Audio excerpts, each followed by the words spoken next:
Selamat pagi anak-anak semuanya. Gimana kabar kalian pada pagi hari ini? Mudah-mudahan kalian tetap sehat dan tetap semangat belajar ya. Sebelum kita memulai pembelajaran kita pada pagi hari ini, ada baiknya kita berdoa terlebih dahulu. Berdoa dimulai. Berdoa selesai. Pada pembelajaran sebelumnya, kita sudah belajar mengenai perkembangbiakan tumbuhan secara generatif atau secara kawin. Sekarang kita akan belajar mengenai perkembangbiakan tumbuhan secara vegetatif atau secara tidak kawin. Perkembangbiakan tumbuhan terdiri dari dua jenis. Yang pertama, perkembangbiakan tumbuhan secara vegetatif atau tidak kawin. Yang kedua, perkembangbiakan tumbuhan secara generatif atau secara kawin. Perkembangbiakan vegetatif merupakan perkembangbiakan yang memanfaatkan bagian tubuh tumbuhan tanpa melewati proses perkawinan. Tumbuhan baru yang terbentuk berasal dari perkembangan bagian tertentu dari tubuh tumbuhan induk. Perkembangbiakan tumbuhan secara vegetatif dibagi menjadi dua macam, yaitu perkembangbiakan vegetatif alami dan perkembangbiakan vegetatif buatan.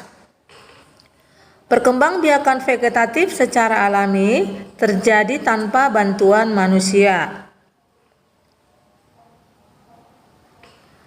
Perkembangbiakan vegetatif alami ada 8, yaitu spora, umbi lapis, umbi akar, umbi batang, akar tinggal atau rizoma, stolon atau geragih, tunas, tunas adventif.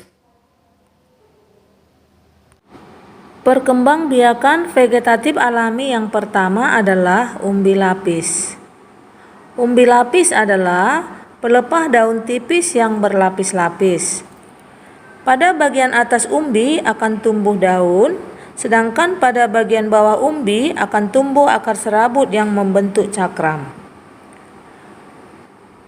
Contoh tumbuhan yang berkembang biak dengan umbi lapis adalah bawang merah, bawang putih, bunga tulip, dan bunga bakung.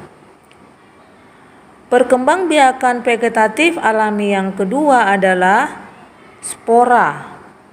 Spora adalah sel-sel yang terbungkus oleh lapisan tipis sebagai pelindung.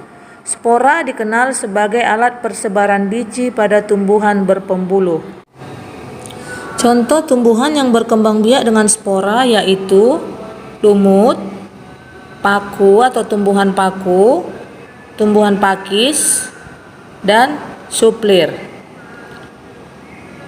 Perkembangbiakan vegetatif alami yang ketiga adalah umbi akar. Umbi akar adalah perkembangbiakan tumbuhan yang memanfaatkan bagian akar sebagai alat perkembangbiakan. Bagian akarnya dijadikan tempat untuk menyimpan cadangan makanannya. Contoh tumbuhan yang berkembang biak dengan umbi akar adalah singkong, wortel, lobak, dan bunga dahlia. Perkembangbiakan vegetatif alami yang keempat adalah umbi batang. Umbi batang adalah cara perkembangbiakan tumbuhan dengan cara batangnya tumbuh di dalam tanah. Selanjutnya, batang tersebut akan mengembang dan membentuk suatu umbi. Fungsi umbi ini adalah tempat menyimpan cadangan makanan dalam bentuk karbohidrat. Tumbuhan yang berkembang biak dengan umbi batang adalah kentang, bengkuang, dan ubi jalar. Perkembangbiakan vegetatif alami yang kelima adalah stolon atau geragih. Geragih adalah proses perkembangbiakan yang mana umbi batang pada tumbuhan tumbuh secara mendatar di bagian permukaan tanah. Bagian batang yang menyentuh tanah akan tumbuh akar dan tumbuh menjadi tunas baru. Contoh tumbuhan yang berkembang biak dengan stolon adalah stroberi, arbe, dan rumput teki.